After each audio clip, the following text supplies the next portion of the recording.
Maintenant, premier sujet, on va embrayer directement avec ce match entre Miami et Milwaukee, Game 4, qui voyait le retour de Yanis dans le starting line-up, dans le groupe même, parce qu'il n'était même pas sorti du banc. Avant de rentrer dans le détail, déjà en un mot, comment vous définiriez un peu ce match, vous les gars là? Bah, Thomas, Quentin, Rémi, allez-y. surtout, c'est sûr. Bah, moi, enfin, c'est le plus important que tu vas retenir, mais c'est la perf de Jimmy Butler, hein, avant toute chose. Pour Ouais. rentrer dans le détail de ce qui s'est passé, mais c'est. Tu te lèves le matin, tu vois déjà une victoire de Miami que t'attendais pas forcément, enfin, surtout avec le retour de Giannis. Hmm. Et quand tu regardes un petit peu le box score et puis que tu vas voir les lignes de stats, bah, tu te dis, bah bordel, il s'est Ouais, passé quelque chose de tenir, quoi. exactement. Quentin, toi, t'es d'accord là-dessus? Accent Butler? Ouais, bah, quand je me suis levé ce matin, c'est pareil, tu vois, je me suis levé, je regarde les résultats, je fais tiens, je vais regarder lequel en replay. Je vois la victoire du Heat, je fais ok, je vais voir les stats, je vois 56 points, je fais ouf, C'est dès le compliqué, matin ouais. ça. Moi, tu vois, on va parler de la perte de Butler, mais il y a certaines choses chez les Bucks aussi. Faudra en parler. C'est pour ça que c'est bien d'avoir eu, de pouvoir avoir Rémi aussi pour nous aiguiller sur son avis de fan. Rémi, toi, tu l'as. Ouais, si en quelques mots tu devais résumer un peu l'équipe du point de vue, enfin le match du point de vue de tes Bucks, ça serait quoi? Bah, franchement, ça se voyait sur le terrain, surtout dans les dernières minutes, qu'en fait, on a plus la même faim en titre, en fait. J'ai l'impression, on n'a plus la même faim pour aller chercher quelque chose en playoff. Il y avait juste Brook et Yanis qui étaient présents, qui avaient envie de faire quelque chose sur ce match, quoi.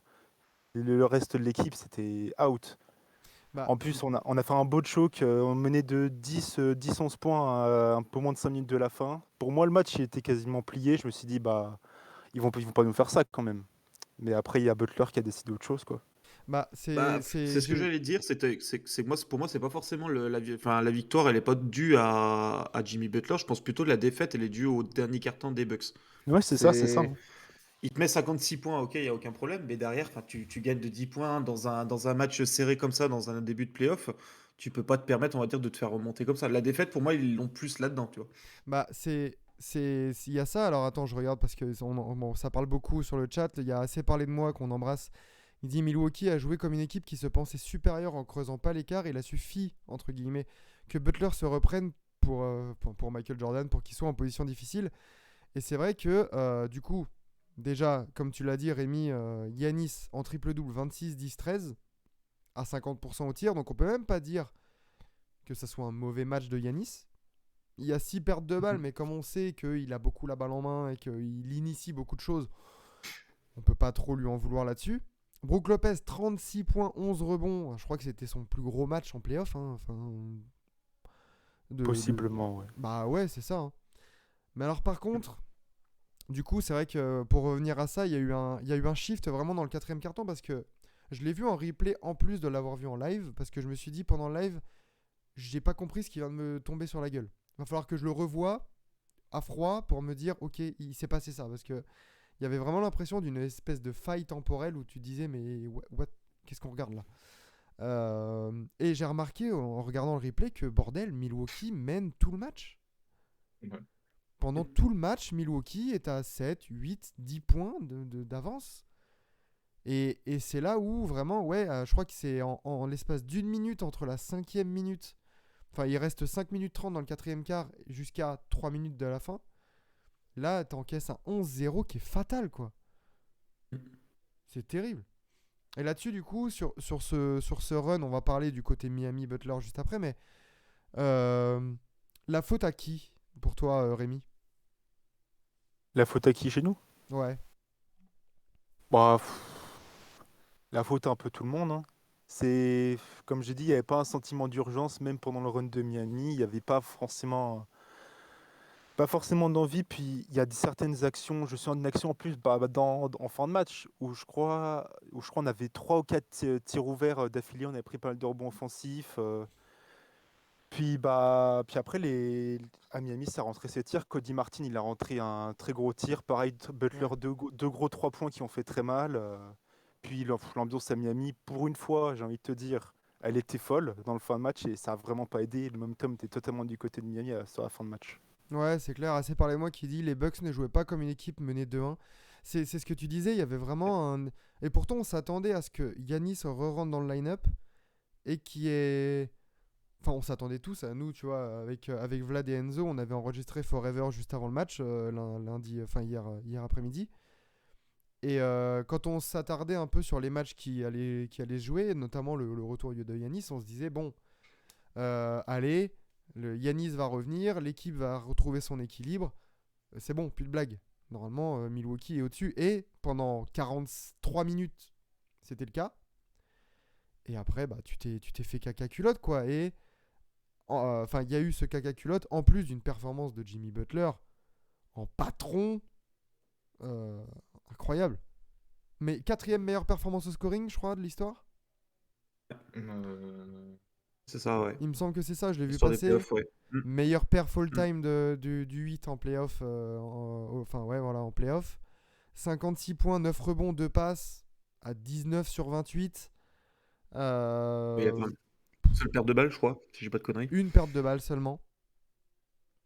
Enfin, un match clinique, hein. 21 points dans le quatrième quart. En zéro fait, faute il en met 22 dans le premier quart et 21 dans le dernier. et 21 dans le dernier. Et après, dans les deuxième et troisième quarts, c'est du Butler tout craché. C'est je mets quelques points et je fais tourner la balle. J'organise le jeu, je défends. Son deuxième carton, c'était pas fou, hein. Il met que 2 points, il rate tous ses tirs dans le deuxième carton. Ouais, non, mais et puis parce que aussi, t'as une équipe des Bucks qui est sérieuse, quoi. Mm. Est-ce que t'as senti ça aussi, toi, Rémi, sur le fait d'avoir des Bucks en contrôle et Ah bah peut oui, clairement, on était en contrôle la plupart du match, hein, comme tu as dit, pendant 3 quarts temps et demi, on était en contrôle du match, on était devant, etc.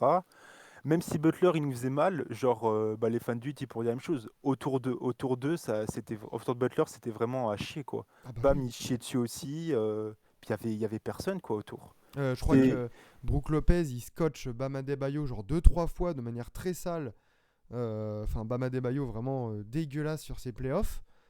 Mais voilà, donc il y a Rafik du coup qui nous dit Budenholzer est responsable numéro 1.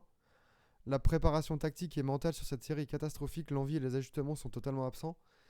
C'est vrai que on peut ouvrir le dossier Budenholzer. Est-ce que vous pensez les gars que ça vient de lui en premier? Pas forcément, non. Bah, après, des matchs comme ça, enfin, comme on dit, hein, t'as Milwaukee, quand tu regardes le match, tout le long, tu te dis, bah, c'est bon, ils vont gagner, ils vont prendre le match. Mais il y a eu à aucun moment le coup de rein ou le bon coup de chaud à prendre pour mettre 10, 15, 20 points d'avance. Et puis là, de te dire, bah voilà, maintenant on peut fermer.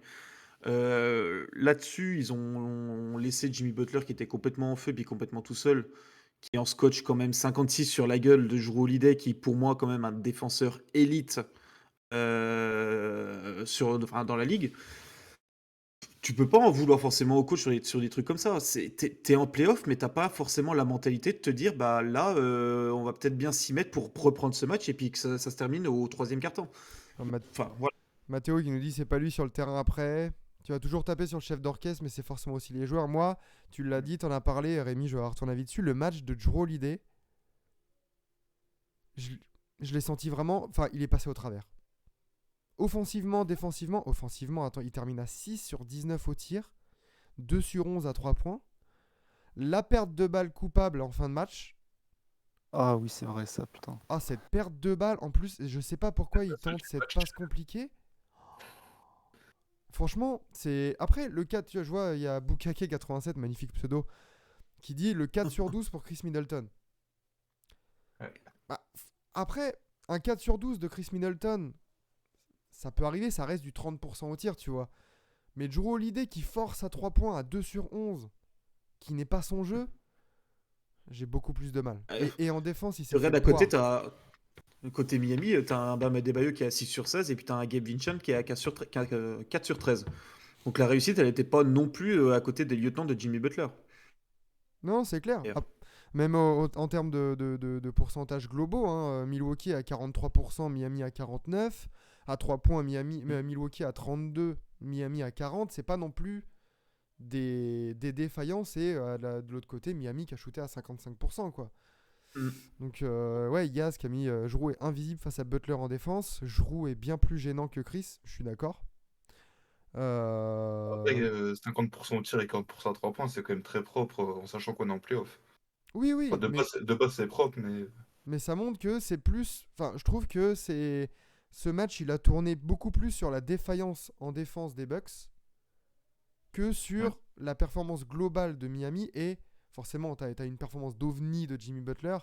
Mais c'est vrai que, comme on a dit, Fin de match géré, ouais.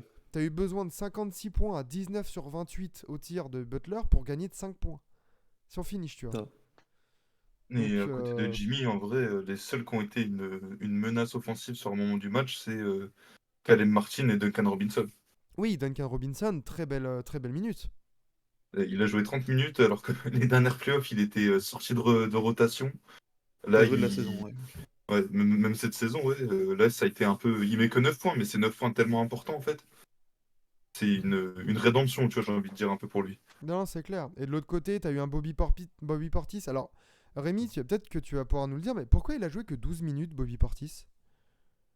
Bah, sincèrement, je peux pas, je n'ai pas vraiment d'idée en fait. C'est un peu comme Crowder qui a pas joué du match, mais j'ai pas de réponse. Je peux pas te dire. Franchement, je peux pas te dire.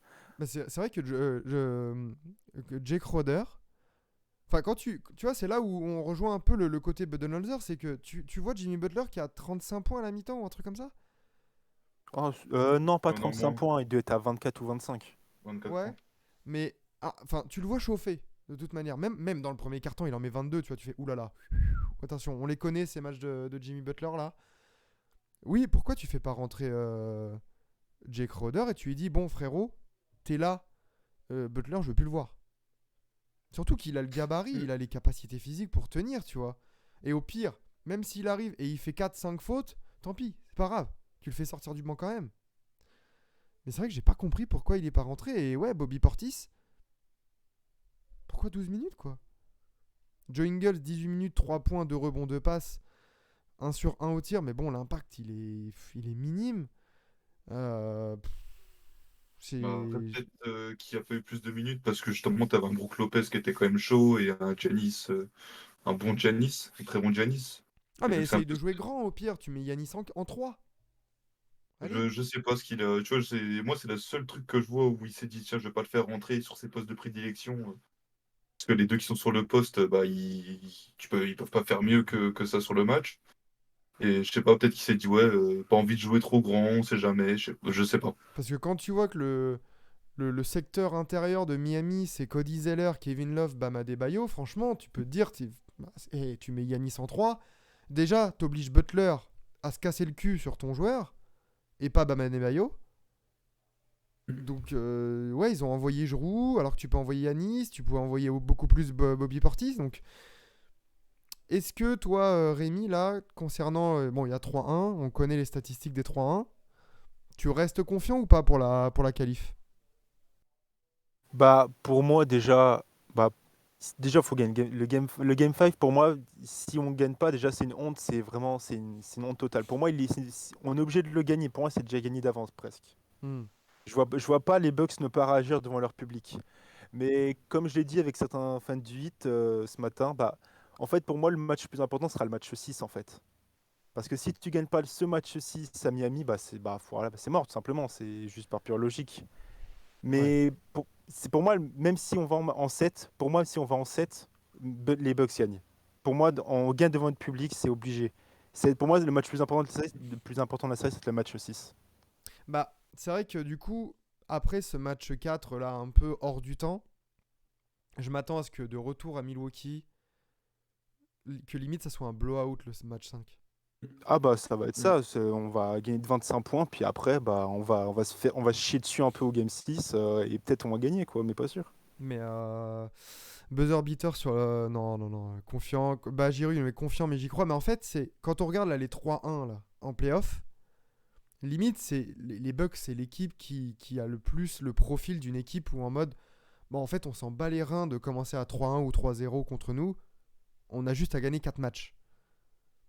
Et Miami, comme on l'a dit, bon là il y avait une espèce d'euphorie complète à travers la performance de Jimmy Butler, mais c'est pas non plus une forteresse incroyable. Tu vois, c'est pas comme si là Bah, t'es les Warriors et tu dois gagner un match à ce Golden One Center, tu vois. Donc franchement, moi j'y crois encore pour Milwaukee. C'est pas du tout fini. Hein. De même, mais bon, c'est. On s'attendait personne, je pense qu'il n'y a pas une seule personne dans le monde qui s'attendait à ce scénario-là au début de la série. Bah, non. en fait, cette série, elle Bah, est. c'est surtout Vas-y, Je vais vas-y. dire, c'est surtout la transformation entre quand tu vois Miami qu'ils ont lutté pour le play-in et quand tu vois le match qu'ils ont fait pour rentrer en play-off. Là, ils arrivent et qu'ils sortent des matchs de ce calibre-là contre des Bucks qui sont premiers et avec le même effectif d'une équipe qui était champion il y a 2 ans. Bah, personne s'y attendait, forcément, hein, de regarder, de voir des matchs comme ça. Donc, non, mais moi, je suis quand même confiant, comme tu disais, pour le game 5. À mon avis, ça va être une bonne purge, à mon avis, pour les Bucks. L'équipe, elle va être dos au mur. Je pense que c'est si ce n'est là, l'équipe qui va être dos au mur, qui va pouvoir remonter justement à 3-1.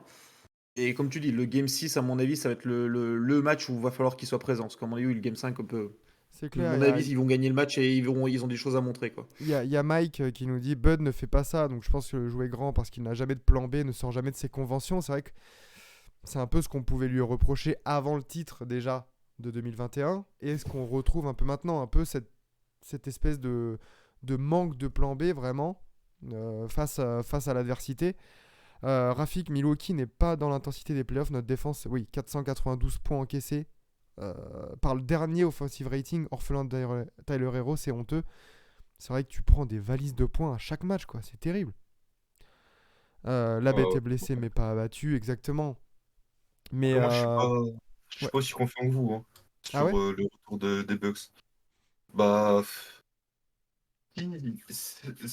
bon, après, t'as eu Giannis qui a été blessé à un moment et tout, parce qu'il a joué que c'est son deuxième match là qu'il joue. Ouais. Wow, Bah, bah, c'est son, c'est deuxième même entre son. guillemets, il a joué 11 minutes au premier Voilà, c'est match. son Donc, premier match complet. Hein. Ouais, donc bon, forcément que ça donne un net avantage au hit que bah t'es pas le meilleur joueur du monde dans ton équipe, forcément. Mais je pense que si ça devait être autrement dans la série, là, ça se serait déjà passé avant, tu vois. Parce que là, j'ai très peu d'espoir pour les Bucks. Je pense qu'ils vont se réveiller au prochain match, mais je sais pas s'ils en reprennent ne serait-ce qu'un autre derrière. Tu vois, Bah, j'ai. en fait, c'est là où cette série, elle est totalement imprévisible, le début de série, parce que euh, d'un côté, t'as eu la blessure de Yanis qui est pas là pendant 3 matchs. T'as des performances de Butler ahurissantes sur. Là, sur 3 des 4 matchs, je crois qu'il a plus de 30 points. Et là, ils ont eu besoin de 56 points. Son Donc, pire match, il en met 25.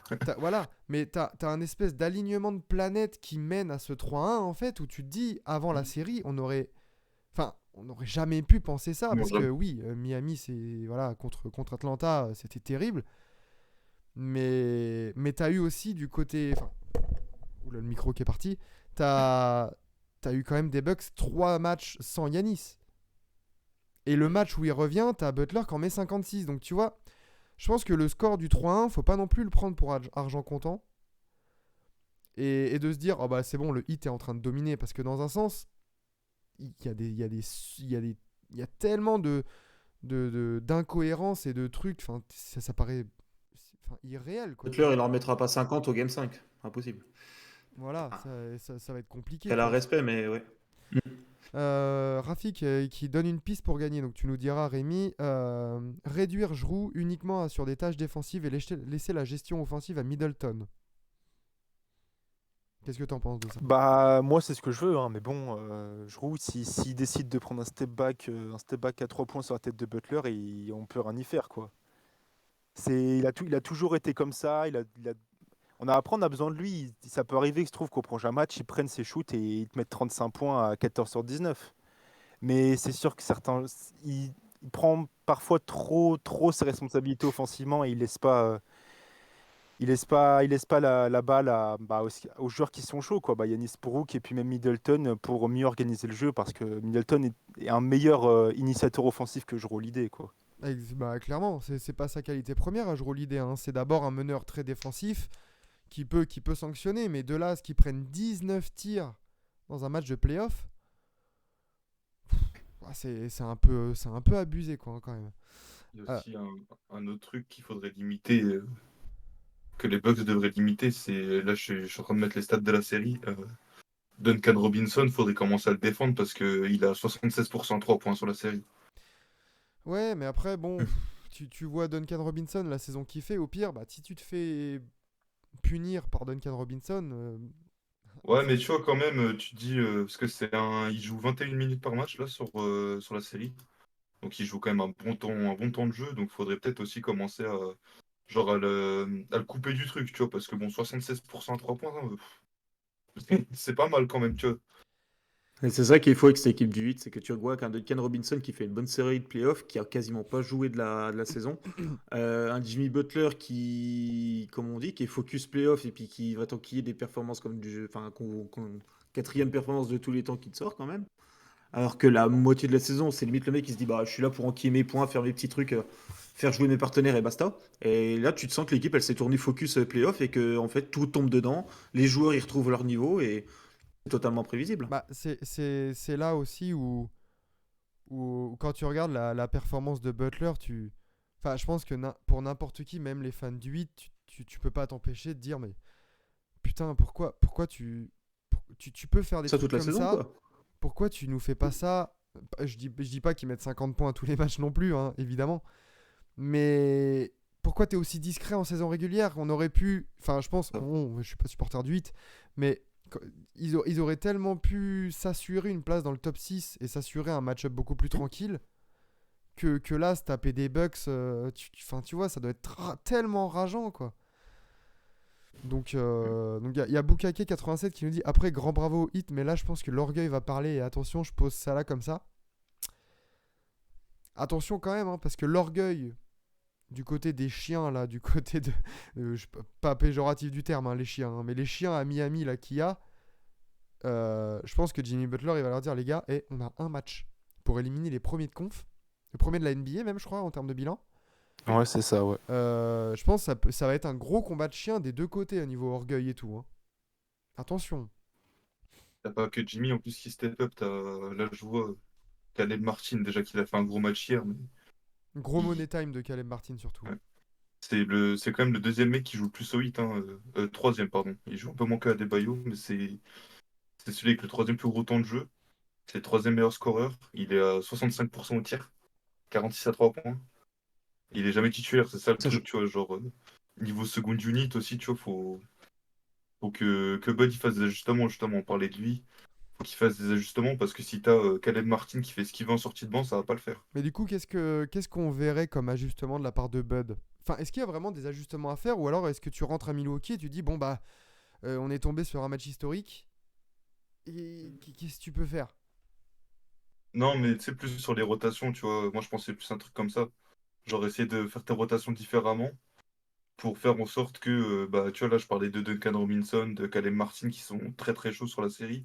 Essayer de faire en sorte que tu toujours un mec pour pouvoir au moins en garder un des deux quand t'as un Jimmy qui sort ou tu vois, un truc comme ça. Toi, Rémi, du coup, t'en penses quoi là-dessus? Quels ajustements pour Bud là en rentrant dans le Wisconsin? Bah, déjà, moi, je pense qu'il faudrait faire un peu comme en 2021 et mettre Yanis sur Butler.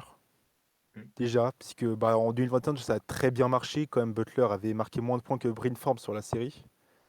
Mais Giroud, il peut pas défendre Butler. C'est étonnant à dire, mais Giroud peut pas défendre Butler sur la série. Et déjà, un des justements pour moi, serait de mettre au moins Yanis sur Butler. Puis après, bah, tout simplement, Yanis, Middleton et tout, bah, ils vont jouer plus de 40 minutes. Hein. 40-43 minutes, il n'y a pas le choix. Là, c'est la Mm. saison qui est en jeu. C'est clair. Mais est-ce que du coup, si tu mets Yanis sur Butler, parce que enfin, un des axes, je pense, de progression pour Milwaukee là-dessus, c'est justement si tu mets Yanis sur Butler, est-ce que ça serait pas bon de le décaler en 3?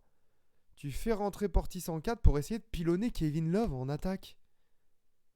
Ah bah ça après, Parce faut voir avec Bud, hein, parce que c'est comme au premier match où Brook Lopez était défendu tout le long par Struss. On l'avait pas donné un seul ballon au poste. À Brook Lopez qui faisait 3 têtes de plus. Donc on peut jouer à 3, c'est possible que sur quelques séquences on joue à 3. Bud il a déjà fait de mettre Portis Lopez Innis sur le terrain. Mais peut-être ça sera pas plus de 5 minutes quoi. Bud, c'est pas un coach qui est connu pour s'ajuster énormément à l'adversité.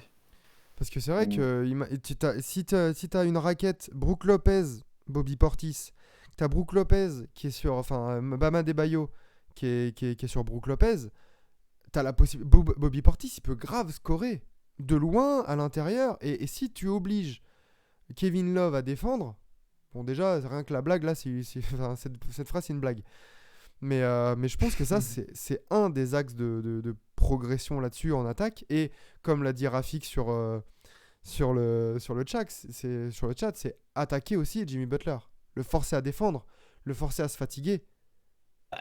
Il fait aucune faute hein, cette nuit. Hein. Et j'ai pas vu, Donc, j'ai pas souvenir non plus de le voir vraiment en mission défensive. Il a été en aide, souvent. Mais ça, oui, c'est ça. il a jamais été attaqué. Il le cache un peu, pas parce qu'il est nul en défense, mais il le cache pour l'économiser, en fait, tout simplement. Exactement. Mm.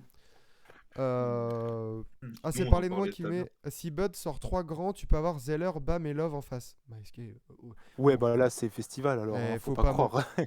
loin de nous manquer de respect à Cody Zeller et Kevin Love, mais on parle pas non plus d'une raquette Anthony Davis, Joel Embiid et Bam Adebayo. Ça Oui, va, sinon, hein. Tranquille. Hein. niveau justement, tu peux essayer un coup de poker et te faire rentrer Jake Crowder dans le 5. Ça arrivera pas. Il va rester avec son 5 Jrue, Il Grayson. changera pas. Non, il Hein. changera pas du tout. Hein. Absolument pas. Sauf blessure, il changera pas. Parce que tu sais, je me disais, genre, tu fais rentrer un Jake Crowder, tu le mets en mission sur Butler, puis t'as Giannis qui vient en aide quand Butler échoue en attaque, tu vois. Genre ça peut bien le limiter, je pense. Non, mais c'est clair. Là, je regardais Cody Zeller supérieur à Kevin Love. Mais bon, les gars, ça reste Cody Zeller, quoi, hein, tranquille. Mais du coup, je voulais avoir ton avis là-dessus aussi, Rémi. Joe Ingles, est-ce qu'il est vraiment utile sur cette série? Bah, en fait, on a besoin de lui parce que c'est notre seul initiateur offensif sur le banc. Mais bah, c'est pas sa série, ouais. Il a pas vraiment d'impact ni offensif ni défensif. Il est là pour être là, quoi. Mais on a quand même besoin de lui. Son pick and roll avec Brook Lopez, il est quand même pas mal, etc. Bon décalage. Un vieux briscard avec les petites fautes de merde. Mais c'est vrai qu'il bah, il a pas l'impact qu'on pourrait espérer d'un Joe Ingles. Mais bon, c'est comme ça, quoi. Bah, surtout si tu vois, ouais, quand tu vois Jake Crowder sur le banc, franchement, ça tue, quoi. Tu te dis, merde, il y a la place, quoi. Ah mais Jake Crowder, Mm. ça m'a étonné qu'il n'ait pas joué. Comme tu as dit tout à l'heure, juste en mission défensive sur Butler, tu lui fais jouer 15 minutes, mais il fait 5 fautes, mais rien à foutre. Surtout qu'il le connaît, Justement. ils ont joué ensemble. Mais oui, justement, Crowder, il a déjà fait des déclarations comme quoi, ouais, on va s'occuper de Butler, etc. Mais lui-même, il n'a même pas l'occasion au final. Ben oui, c'est ça. Donc, hâte de voir la Non. suite des événements en tout cas. Ouais, je vois mal nous prendre en 4-1. Donc, déjà, ça va faire le taf. Oui, voilà. Je pense que le Game 5, ça va être. Enfin, on espère en tout cas. Là, c'est là où on va voir peut-être les ressorts mentaux que peuvent avoir ces Bucks et notamment Budenholzer dans la préparation du match. Si, allez, j'irai même plus loin. Si dans le Game 5, dans le premier quart, t'as pas déjà un énorme avantage, je comprendrais pas. Faut Très que mal hein, quand même le 4-1 là. Hein. De Ah quoi? bah, il va y avoir du taf à faire cet été. Hein. Ah Ah bah oui, oui, tu prends un 4-1 premier tour comme ça. du coup Bah, déjà, surtout, vu les positions, quoi. est-ce que cette série, ça a déjà montré un peu les limites de Bud et de ce cycle un peu avec ce groupe? Bah, je dirais limite de Bud, peut-être. Je sais pas. Je pense Bud, c'est pas vraiment le mec sur qui je me focuserais si on se fait éliminer comme ça. Pour moi, c'est vraiment bah, tout ce qu'il y a autour, en fait. Vraiment toute l'équipe autour de Yanis. On arrive peut-être à un fin de cycle en fait, avec cette équipe, avec Middleton, avec Giroud. Et... Enfin, peut-être voir à juste totalement renouveler l'équipe. Middleton, il arrive en fin de contrat. Est-ce qu'il va prendre sa player option Brook Lopez est free agent. Enfin, pour moi, on arrive juste en fin de cycle et faudra voir à l'issue de ces playoffs comment ça va se passer et ce que va faire John Horst, quoi, puisqu'il faudra sûrement faire un petit ménage. Hein. Bah ouais, de toute façon, je pense qu'un ménage est nécessaire. Euh, Après, Middleton, je pense que tu peux le re-signer parce que bon, sa player option, elle est extrêmement chère. Doit être aux alentours de 40 millions, un Ouais, truc comme ouais, ouais, ça. mais je pense que tu vois, tu peux Mm. essayer de le re-signer, enfin lui donner une extension à moins cher à l'année, mais un peu plus long. Mais je pense qu'il te faut absolument choper un vrai meneur de jeu gestionnaire dans cette équipe. Bah après, avec Middleton, c'est à voir, mais on peut chercher s'il prend sa player option. Middleton, un pick en 2029 ou 2030, je sais pas c'est quoi le premier tour le plus tard. Un petit package comme ça dans une équipe qui reconstruit. On avait déjà évoqué le sujet à l'époque, donc peut-être viser pourquoi pas peut-être un Bradley Beal à Washington. Ouais, c'est une hypothèse, je vois ta tête, c'est une hypothèse, mais dans Da- l'équipe en reconstruction, Bradley Beal, que Lillard, il coûtera beaucoup trop cher, c'est même Ouais, je pas la vois, bah peine. j'ai eu, mais Damien Lillard vient Mais ici. Mais le seul joueur une seule joueur vraiment de très grande qualité dans une équipe en reconstruction entre guillemets parce que Washington il se décide jamais, bah c'est Bradley Beal quoi. Ouais. Mm. Est-ce que tu vas pas chercher un meneur au profil à la Fred VanVleet un peu? Qui est Ah, aussi dans une situation peut-être de on n'a fin pas de cycle, tu vois. bah est-ce qu'on ça ouais, toi, la seule possibilité c'est d'en une trade hein, puisqu'on a large on n'a pas le cap mais non je ne vois pas aller chercher Fred VanVleet. Il va Ouais. chercher son Même, gros contrat cet été, ça va être t'en compliqué. t'en fais quoi du contrat de Giroud aussi? Parce que Giroud, il a encore l'année prochaine à 36 patates quand même. Il a Ouais, 36 patates. Oh la 36 millions, vache. ouais, c'est pour ça on est totalement hors cap, c'est même pas la peine. Il Je a sais une, pas. il a Clairement, une player option. je sais pas. Oh la vache. Putain, 36 millions pour jouer l'idée là. Pa, pa, pa, pa, pa, Ah, pa, mais pa, attends, dans pa. 2 ans, il a une player option à 38 patates. Aïe, aïe, aïe. Mais ça, faut que ça vire. Si tu vois, non, mais s'il y a un nouveau cycle à Milwaukee, c'est que bon, déjà, t'as des fins de contrat à dégager. Et dans le trio, là, dans le Big Three que t'avais pour le titre, je pense que Jrue Holiday, c'est vraiment celui qui a un rapport qualité-prix. Parce que, voilà, Middleton, tu peux le prolonger pour moins cher. Tu peux transformer son 40 millions sur un an en 60 sur 3 ou 65 sur 3. Tu dis, bon, allez, dernier run. Après, Mais faut là, qu'il ait Jrue envie. Holiday, pour moi, C'est non. ça le problème aussi, tu vois, c'est que si Middleton, il veut toucher un gros contrat, tu vois, ça peut être compliqué aussi. Ouais, Middleton, c'est un peu le cœur de Milwaukee. Il y a le duo avec Giannis et tout. Je le vois moins partir que Jrue Holiday, tu vois, pour moi. Oui, moi aussi, mais bon, je pense que Yanis aussi il est conscient que bah il y a des sacrifices à faire, puisque c'est lui qui prend les décisions au final. Mais Euh, ouais, je sais pas. Je pense que Middleton a plus de valeur que Jrue actuellement sur le marché, donc si on veut récupérer quelqu'un, je pense que c'est Middleton qui part, quoi. Est-ce que tu vas draguer un autre, pour finir, après on va passer au deuxième sujet. Est-ce que tu vas draguer un autre joueur qui joue en vert et qui est bientôt en fin de contrat? Jaylen Brown, Hmm. on peut, mais c'est c'est comme Mike Van Vliet, c'est trop compliqué. C'est un and trade, quoi, la Ah seule oui, possibilité. Mais sauf que jamais, jamais de la vie, les Celtics, ils nous envoient Jaylen Brown. C'est impossible. tu leur envoies Middleton, Jalen Brown. Tu penses qu'ils réfléchissent pas? Je pense qu'ils nous chient à la gueule. Si Jalen Brown il leur dit bon les gars j'en ai marre moi les rumeurs de trade à chaque fois sur KD et tout ça ça m'a saoulé je suis pas considéré et Les Celtics, ils ont refusé d'envoyer Brown contre KD et contre Middleton. oui mais on en avait parlé ils ont refusé de l'envoyer contre KD. Oui, après, il y avait le paquet. Là Brown il va être à un an de la fin de son contrat je pense qu'ils préféreraient prendre une offre moins chère que ce qu'ils ont enfin de ce qu'ils ont refusé plutôt que de le voir partir libre tu vois donc ça faudra faire attention hein, mais Jalen Brown on sait pas ce qu'il veut hein. Moi, Donc c'est sûr, jamais dire jamais, mais jamais je nous vois les Celtics nous envoyer Brown pour Middleton, plus un pic de 2049, j'en sais rien. Jamais ça arrivera. ouais, mais du coup, pour terminer, Game 5, et même plus largement, quel est votre pronostic sur la fin de la série? Miami confirme et passe, ou alors remontada de Milwaukee? Quentin, je t'écoute. Moi, je dis 4-2. 4-2 Milwaukee, 4-2 Miami, du coup.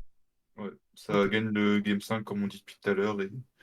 Et après, je pense que le 8, vu le niveau de Butler et d'autres, je pense qu'ils veulent terminer ça et faire l'upset. Ok. Thomas, toi là-dessus? Ouais, je veux dire pareil aussi. Je pense qu'ils vont laisser le match à Milwaukee, puis ils vont le prendre chez eux derrière. J'y crois pas tant que ça au retour des Bucks. D'accord. Point, quand même, ça se fait pas de remonter, même si. Non, j'ai 4-2, ouais, 4-2 Miami, je pense. Ok. Moi, je garde 4-3 Milwaukee. Parce que je pense que vraiment sur ces 4 premiers matchs, il y a eu des planètes qui se sont alignées dans tous les sens pour nous offrir un scénario de ouf. Ce sera beau un Game 7 comme ça, hein. Ah, bah par contre, un Game 7 à Milwaukee et tout, Butler versus. Tu reviens d'un 3-1, tu remontes à 3-3. Bah, c'est ça en fait. Mm. C'est comme on en avait parlé là dans Forever, du coup, qui est sorti ce matin. Dans la série Minnesota-Denver, l'énergie, elle peut switch en un seul match.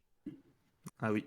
C'est assez dingue. Donc, ne jamais dire jamais, surtout avec ces Bucks-là, quoi. Donc, et puis bon, Rémi, je pense que tu tables aussi sur un Game 7. Bah évidemment, Bucks en 7, hein, je suis obligé, je suis obligé d'y croire. On peut le faire, mais bon, c'est compliqué quoi. Ouais, Mathéo, il nous dit 4-1 Miami. Assez parlé de moi, 4-3 Miami avec des morts partout pour un hit qui arrivera à bout de force. C'est contre déjà les le Knicks. cas. Hein. Bah, si ça va au Game 7, il va y avoir du bras, hein. Bah, c'est ça, toujours 4-3 Milwaukee. Yaz, il est ému que tu sois avec eux, Quentin. Incroyable, 4-2 Miami, 4-3 Ah, tiens, Milwaukee. J'ai mis le maillot juste pour toi aujourd'hui. Bah Parce que oui. je savais que tu serais là. Mais par contre, on est d'accord, ça sera. Enfin, c'est tout bénef là. Les Knicks, ils voient ça de loin. Ils se disent, mais quel plaisir. Oh, attention, c'est pas fini la série des Knicks non plus, hein. C'est pas fini. Je te rappelle que Mm. Julius Randle, il a 20% au tir. C'est pas fini, mais d'un côté, on pensait tous que la série du 8 et des Bucks, elle allait se finir plus vite. Et peut-être pas dans le même sens.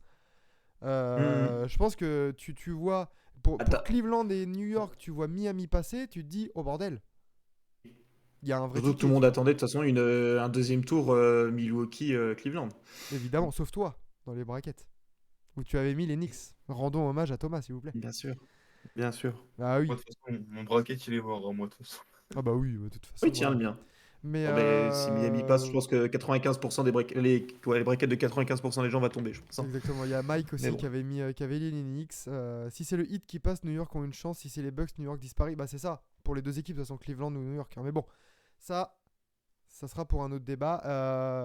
On en finit du coup avec ce premier sujet. Merci encore Rémi d'avoir répondu à l'invitation. Bah avec plaisir, on va dire. Hein. Et, Ça, je dis pas, oui. pas contre vous, évidemment, pas contre vous. Pas contre vous. Non mais c'est vrai que j'ai pris des pincettes en envoyant le DM ce midi en disant bon... Ouais, j'ai vu ton message. Ouais, c'est petit réveil. Ça vous dérange pas de ça venir va, souffrir encore un peu plus ce soir? J'ai caressé un peu dans le sens du poil en mode ça va les gars. mais non, mais du coup on te réinvitera avec plaisir au cas où en fin de série ou même en preview d'un match 7 s'il y a. Ça pourrait être pas mal. Avec plaisir, hein, avec plaisir. Ça pourrait être pas mal. Bah, merci. Parler de la d'avoir- reconstruction des Bucks. Et puis bah, on se donne rendez-vous, que ce soit pour faire le point sur la saison ou pour faire le point sur un autre match. Voilà.